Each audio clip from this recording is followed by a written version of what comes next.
Over the past 40 years, motorcycle manufacturers have settled into three camps.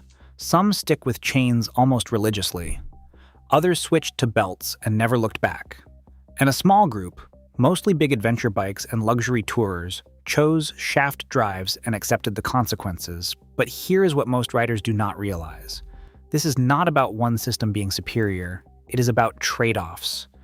It is about choosing which problems you are willing to accept. Let's start with the chain drive, because it dominates the motorcycle world. Walk into any motorcycle shop today, and roughly 70% of the bikes hanging on the floor have a chain. Your Yamaha YZF-R1 is running a chain. Your Kawasaki Ninja 450, your Ducati Panigale 4, your Triumph Speed Triple. The chain won because it was simple, cheap, and light. A chain weighs almost nothing compared to alternatives. The sprockets it attaches to are steel circles with teeth, inexpensive to manufacture. The whole system can be replaced for under $200 on most bikes, and you can do it in your garage with basic tools. The engineering reason is power transfer. A chain is actually the most efficient way to move rotational power from your gearbox to your rear wheel. That efficiency matters when you are talking about a superbike producing 200 horsepower. Every watt of power counts. When Ducati engineered the Panigale 4, they specified a chain because they needed to keep power loss below 5%. A belt drive system at that power level would exceed 10% losses. That might sound small, but on a track, that is the difference between winning and second place. However, chains demand tribute in the form of maintenance. You need to clean your chain every 500 to 1,000 kilometers if you are riding hard. You need to lubricate it constantly. If you live in a salt environment near the ocean, your chain will corrode faster. In winter, road salt will attack it. Dirt and debris wrap around the links. After 5,000 to 10,000 kilometers of hard riding, you are looking at replacing the whole system. A chain wears out. The links stretch. The teeth on the sprockets get eaten away. It is not a design flaw, it is a conscious choice. Manufacturers know chains need maintenance. They accepted it because the benefits outweigh the burden for riders who care about performance. But there's a second camp that rejected the chain completely. They looked at the Harley-Davidson Softail and the BMW R1200, and they said, what if we did not accept that compromise? What if riders could have a transmission system that stayed clean, ran silent, and lasted hundreds of thousands of kilometers with almost no attention? That system is a belt drive. A belt drive uses a rubber or synthetic belt reinforced with Kevlar or aramid fibers. Instead of metal teeth meshing with sprockets, the belt rides in grooves cut into pulleys. This design emerged in the 1970s and quickly became the signature of cruiser culture. Harley-Davidson adopted it across their entire lineup by the late 1980s. It became synonymous with the brand. Ride a Harley, and you get that distinctive belt drive humming beneath you. No chain rattle, no chain spray, no maintenance ritual, just smooth, silent power transmission. The benefits are real. A belt drive is virtually silent compared to a chain.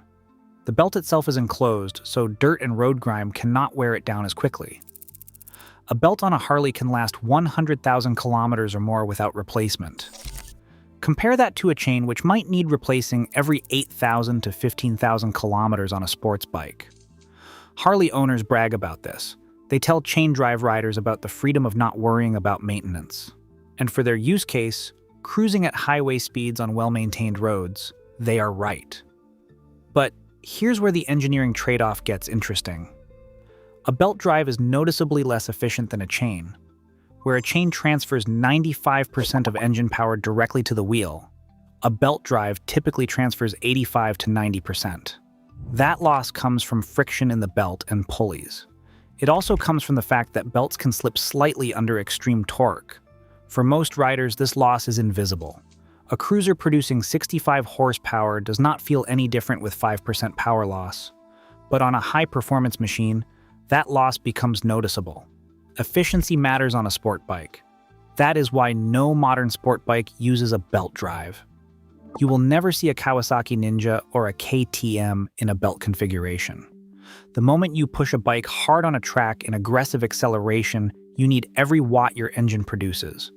A belt cannot deliver that. But there is another constraint that manufacturers rarely discuss. Belt drives are expensive to replace. On a Harley-Davidson, when your belt finally does wear out after 100,000 kilometers, you are looking at $800 to $1,200 in parts and labor. A chain replacement costs a fraction of that. Riders accept this because they view it as a once-in-a-lifetime cost. The belt lasts so long that most riders never replace one during ownership. It is a clever economic trade-off, higher replacement cost but less frequent replacement. Now, there is a third system that tried to solve both problems at once: the shaft drive. Instead of a chain or belt, shaft drives use a spinning metal shaft running along the motorcycle to transmit power to the rear wheel. It looks like a small drive shaft, similar to what you would see under a car.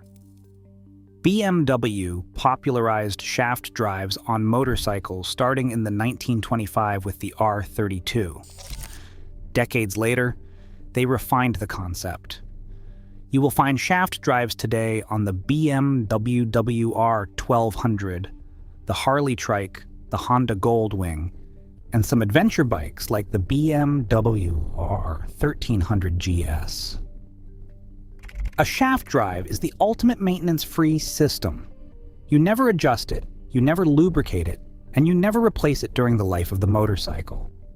It is sealed in an oil bath inside the rear hub. It can last 500,000 kilometers or more without any attention.